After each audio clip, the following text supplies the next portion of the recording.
उड़ गिरने लगा। आगे प्रसंग यहाँ खत्म हो गया है। वैसे आगे इनका प्रसंग यह है कि मुनि के हृदय में दया लगेगी, और दया आ गई तो उसको बुलाया, फिर अपने पास काफी दिनों तक रखा,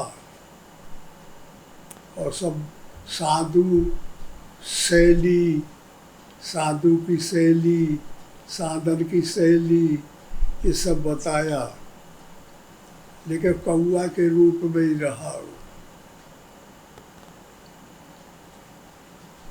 और उसमें ये भी आया है, अविरल भगति विशुद्ध तब, सुरत पुराण जही गाव, जही जो खोजत जोगी समुन, प्रभु प्रसाद को पाव। ये मुनि नहीं दिया है आशीर्वाद।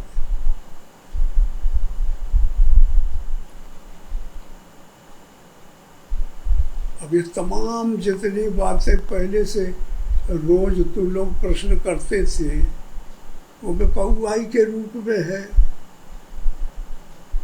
इनका स्वरूप कौआ के रूप में मिलता है।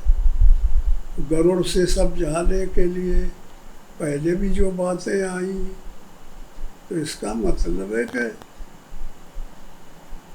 लौंग श्री से सबसे पहले भेंट हुआ।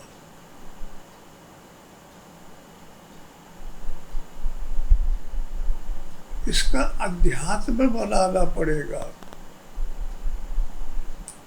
मेरू कहते हैं ये रीढ़ की हड्डी का, ये चूतरों के पास से ये हड्डी आती है, यहाँ सिर में जुड़ जाती है, यही का नाम मेरू है। मेरुदंड, मेरुदंड, तो मेरू शिखर, वट छाया, ब्रह्मांड की छाया, त्रिकुटी, लब भरे का ध्यान लोमस। इस स्थिति में जो साधक पहुंच जाएगा, वो फिर इतनी क्षमता वाला बन सकता है।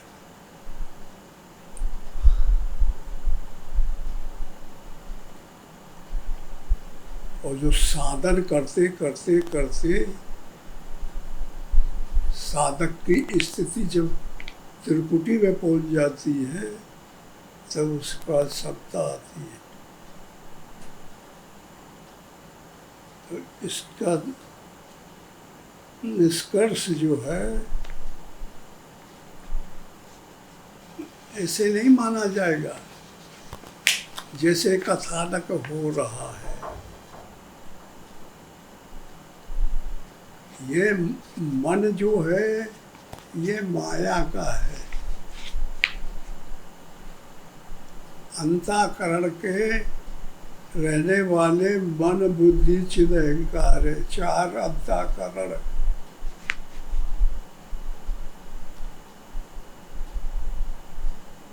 तो ये माया में रहते हैं, माया का चिंतन करते हैं, माया का संकल्प करते हैं, बुद्धि भी माया का निश्चय करती है, चित्त भी चिंतन करता है। अब इनके अंदर कब्जा है उनका। माया के पहरेदार कौन है? काम है, क्रोध है, लोभ है, मोह है, मद है, मत्सर है, विषय है तमाम। तो यह परिवार अंतःकरण से, दसों इंद्रियों से, शरीर से निकाल दिया जाए, और परमात्मा ये में आके कब्जा कर ले,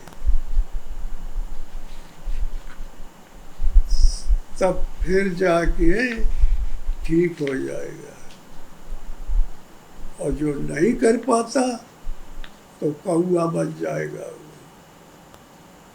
काय काय काय काय माया में करता रहेगा।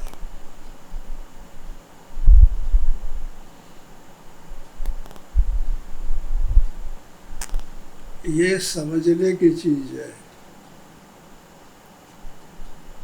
मन जब मन का ट्रांसफॉर्म होगा, गरुड़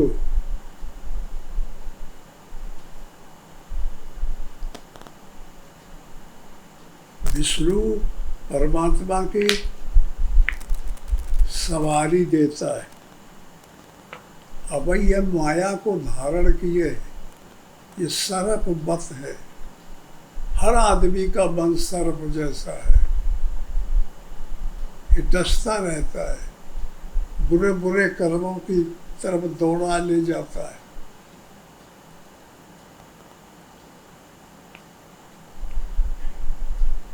जब तक ये बदल नहीं जाएगा तब तक साधना में प्रगति नहीं हो सकती।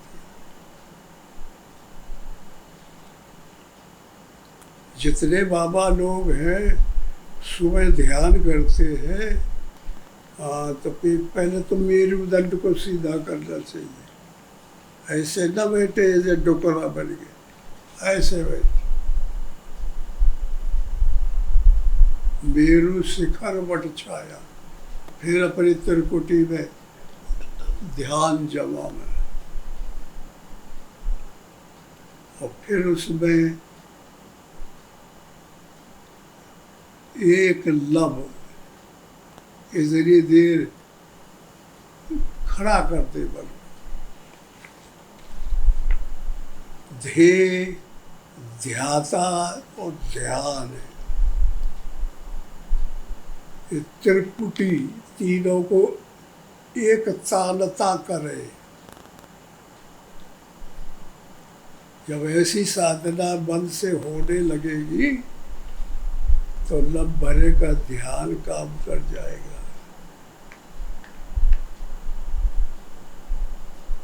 तब ये पुराने वाली जो काकभूषुंड है, कांक्षाएं, इच्छाएं, कांक्षाओं के पीछे दौड़ रहा है, ये कौआ का शराब हो जाएगा। और जब इसको पार कर लेगा तो फिर उसका कल्याण हो जाएगा। तो इस तरीके से इनको समझना चाहिए। रामायण बाहर की चीज नहीं है, रामायण अंतःकरण की चीज है। बाहर का तो है रामायण, रामायण सा रामायण।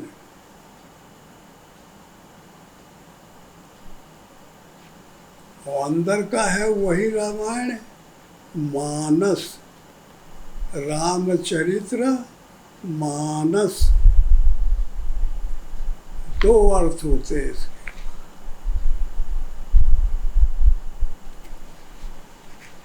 रामचरित्र मानस, राम के चरित्र मन से।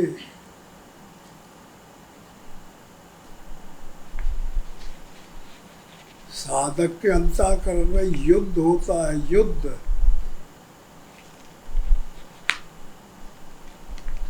क्या युद्ध होता है? जिसको साधना कहते हैं उसका नाम है युद्ध। राम रावण युद्ध,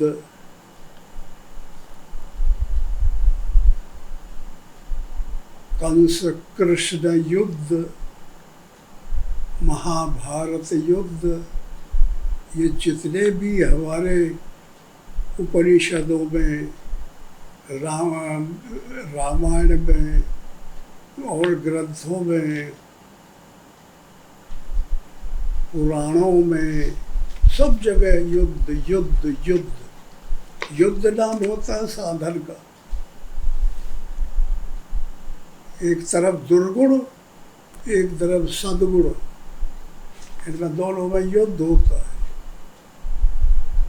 दुर्गुण माया के पलटन है और सद्गुण परमात्मा की पलटन है।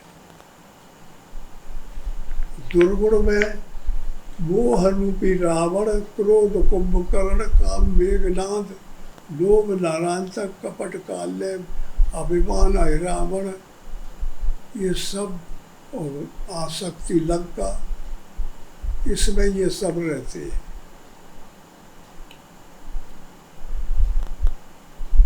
और राम की पलटन का नाम है बैराग रूपी हनुमान, अनुराग रूपी अंगद, धर्म रूपी दधबल, नेम रूपी नीलल, और तमाम जितने सद्गुण हैं इसमें शामिल हो जाते। ये शांति रूपी शरीर में रहते हैं और दोनों एक दूसरे के विरोधी है। एक माया के सेवक है सब, दूसरे परमात्मा के हैं। साधक के अंतःकरण में युद्ध होता है दोनों।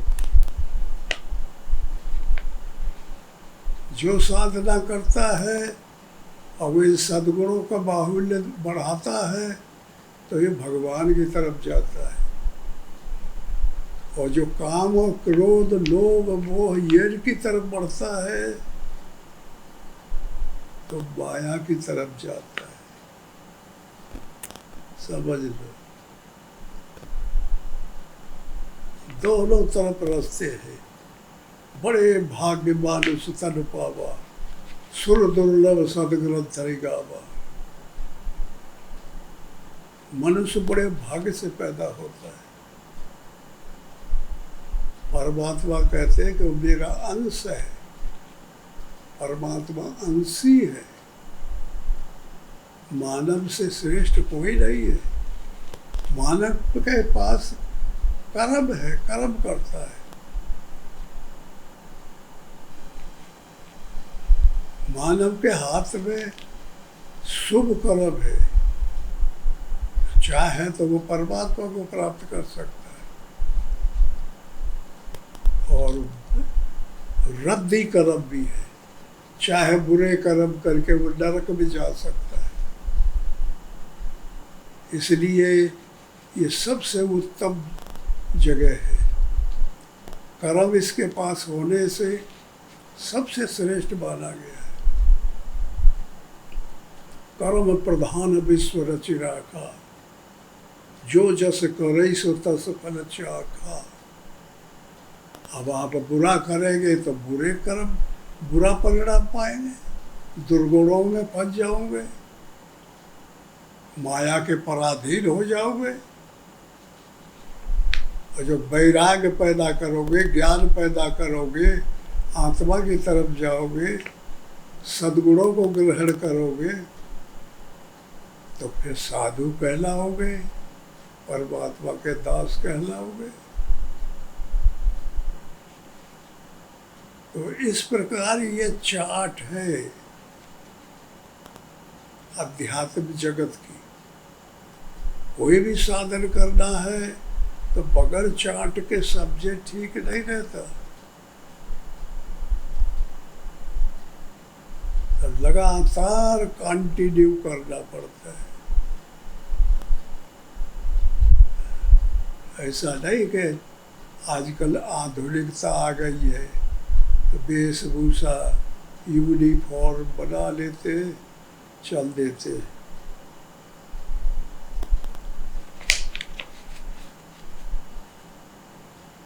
पहले टाइटल लेना चाहिए, डिग्री, तब यूनिफॉर्म होना चाहिए।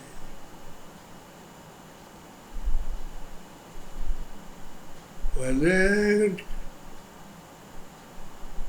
डिग्री कॉलेज से डिग्री लेना चाहिए,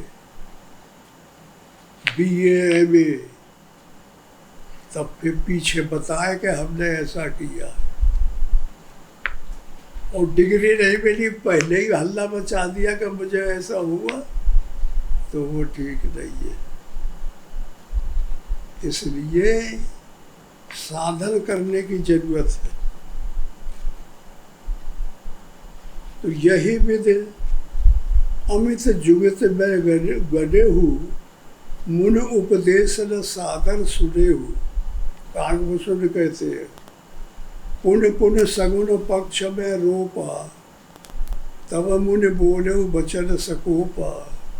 मूढ़ परम सिख देव न मानसी, उत्तर प्रति उत्तर आनस बहुआनसी, सत्य वचन विश्वास न करही, बाएं सैव सब ही से डरही, सठ स्वपक्ष तब हृदय विषादा, सफद हो पंछी चंडाला, दीन श्राप में शीस चढ़ाई, नहीं कछु भय न दीनता आई, तुरंत भयो में काग, तब पुण्य मुने सिरनाए, सुमिर राम रघुवंश मन हर्षित चले उड़ाए, उमा जे राम चरण रथ विगत काम मद क्रोध, निज प्रभु में देखें जगत, ईर्षण करें विरोध, सुनो खवेश नहीं कछु ऋष दूषण, उरु प्रेरक रघुवंश विभूषण,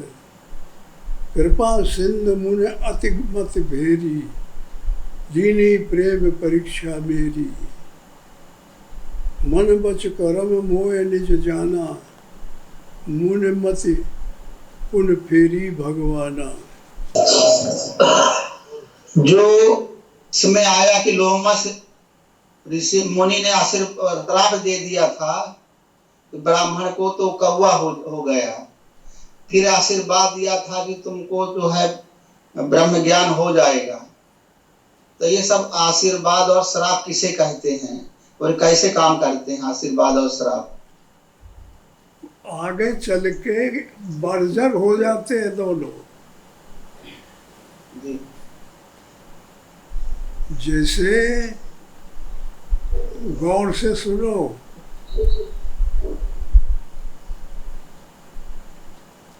जैसे आदमी रो रहा है तो रोने में उसको दुख लग रहा है, तो वो हंसना चाहते हैं, रोने के अलावा हंसना, और जो हंस रहा है वो रोना चाहता है। ये अनोनान्य भेद है इसमें। रुलाई से हंसाई पैदा होती है और हंसाई से रुलाई पैदा होती है। श्राप से आशीर्वाद पैदा होता है। अगर माया न होती तो भगवान की जानकारी कैसे होती? माया धर के परेशान ना करती तो इसे छूटने की कल्पना कैसे होती? माया है तभी परमात्मा की जानकारी हुई। गरीब को अमीर बनना है,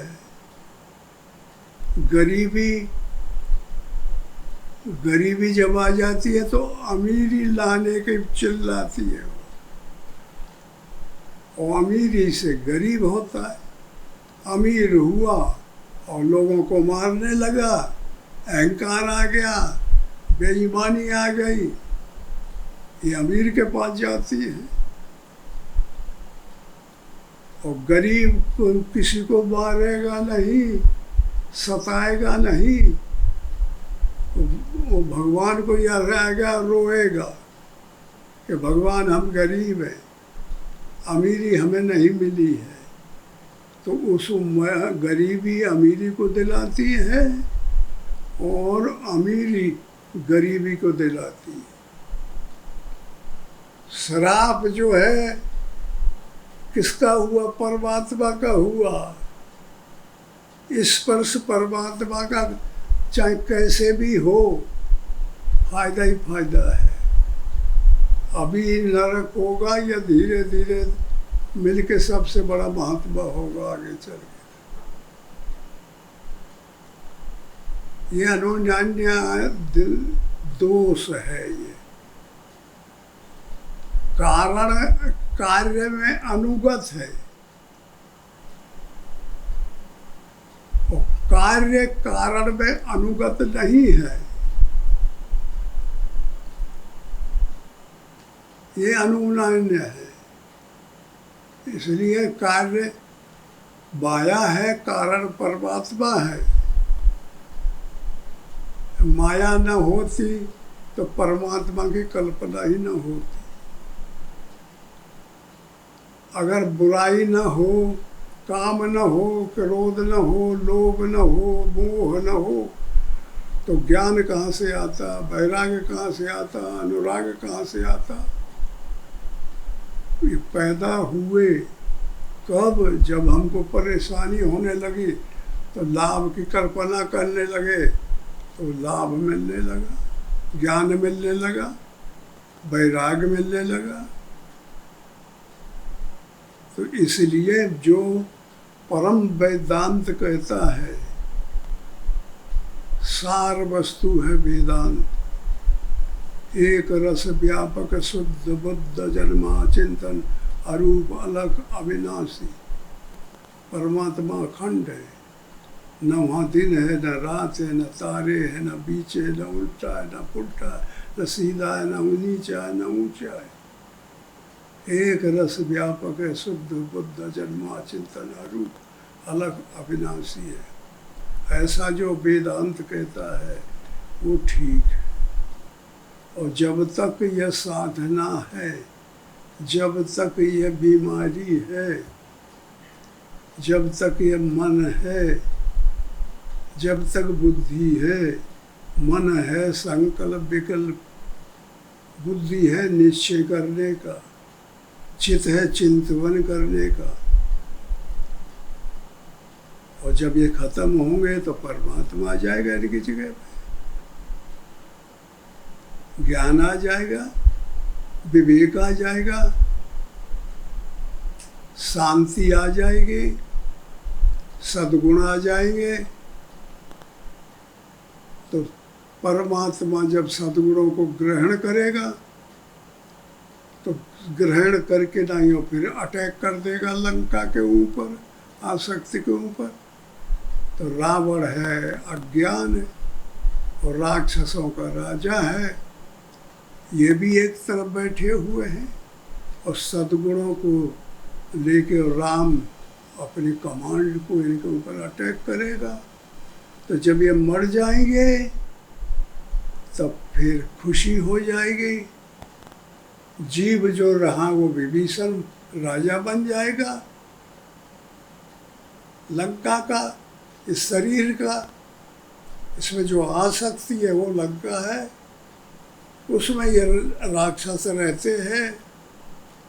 और ज्ञान और वैराग्य और विवेक ये सद्गुण है, ये परमात्मा के पास रहते हैं। जब दुर्गुणों को मान लेगा साधक साधना कर करके तो परमात्मा की कृपा हो जाएगी। तब फिर भगवान राम सीता को प्राप्त कर लेंगे, ताकत आ जाएगी, तब फिर विमान में बैठ के अवध आएंगे लंका को जीत के। तो जितने बंदर में जर्नल थे, मेजर जनरल, ब्रिगेडियर, जितने अधिकारी थे, सबको लेकर के अयोध्या आए कि चलो हम तुमको अवध दिखाएंगे, क्या भगवान हम आपका राम राज्य देखना चाहते हैं। तो राम उनका स्वागत करते हैं, अवध में आके अवध को दिखाते हैं और बहुत स्वागत करते हैं। देवताओं को बुला के उनका पहनाव कराते हैं, अच्छे अच्छे कपड़े अच्छे अच्छे मंगाते इंद्र से अमृत में मंगा के वर्षा कराते हैं। बंदर जितने मर गए सब जिंदे हो जाते। और जब कुछ दिन हो गए तो रावण फिर पैदा हो गया। ये खबर आई तो क्या आया कि है महारावण पैदा हो गया। तो हनुमान और सुग्रीव और लक्ष्मण भरत सब लड़ने गए, तो उसने फूंक मारी तो वो अयोध्या में गिरे सभी।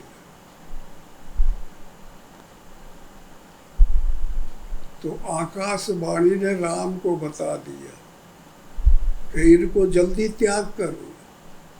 जब साधक साधना करे तो दोनों पलटन लड़ गए और सजातीय पार्टी जीत गई, विजातीय पार्टी हार गई।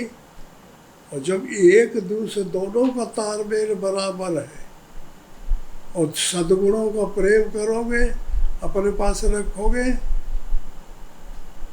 तो फिर वो लोग सब जिंदे हो जाएंगे।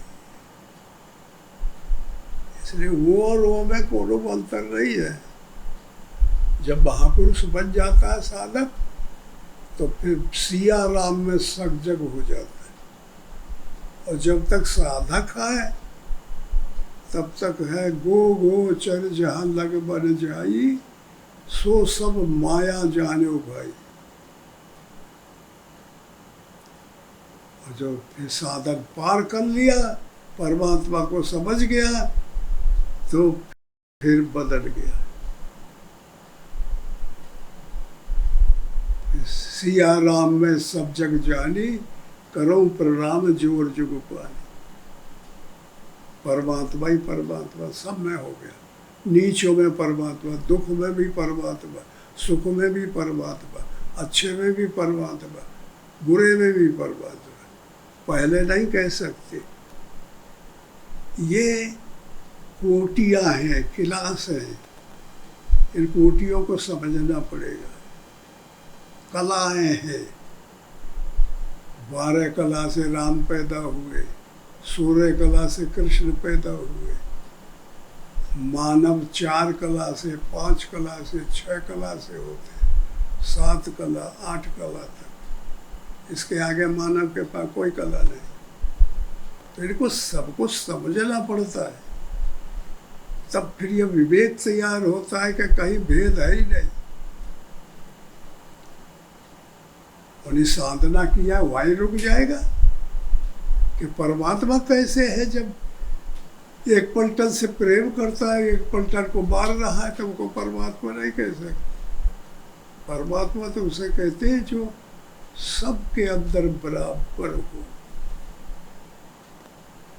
गरीब हो, अमीर हो, अच्छा हो, बुरा हो, चोर हो चाहे ईमानदार हो, दोनों के अंदर बराबर है।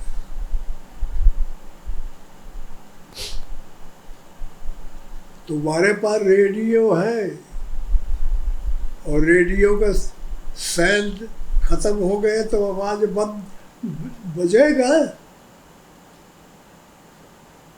सेल खत्म हो गए तो बंद हो जाएगा और नए सेल डाल दो तो फिर बोलने लगेगा।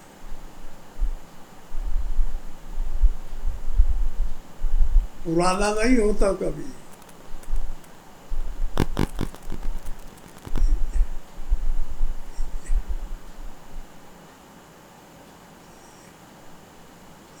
यही भेदों को समझने के लिए ज्ञान, अज्ञान, विज्ञान, अविज्ञान, जागृत, स्वप्न, सुषुप्ति, तुरिया, तुरियातीत,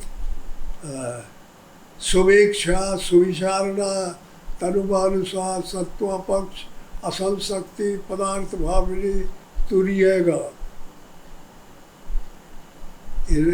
इन विधाओं से समझ में आती है ये बात।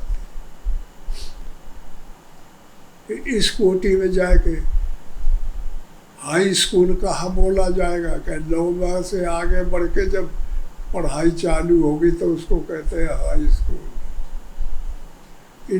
इंटरमीडिएट कहाँ बोला जाएगा कि हाई स्कूल के बाद इंटरमीडिएट। उनको बीए कहाँ बोला जाएगा? हाई स्कूल को थोड़ा ही बोला जाएगा बीए। बीए बहुत आगे, इंटर के आगे बोला जाएगा, एमए और वहाँ बोला जाएगा। तब फिर कहते हैं मास्टर ऑफ आर्ट।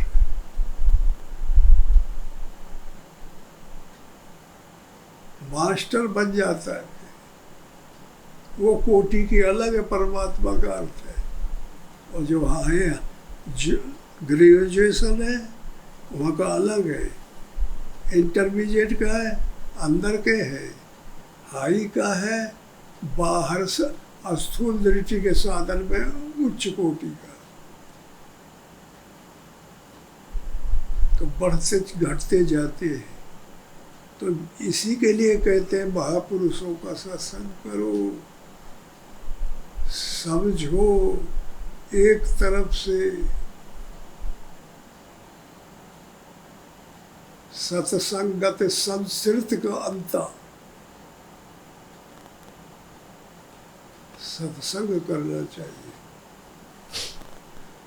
अच्छा, ओम हरि ओम हरि ओम।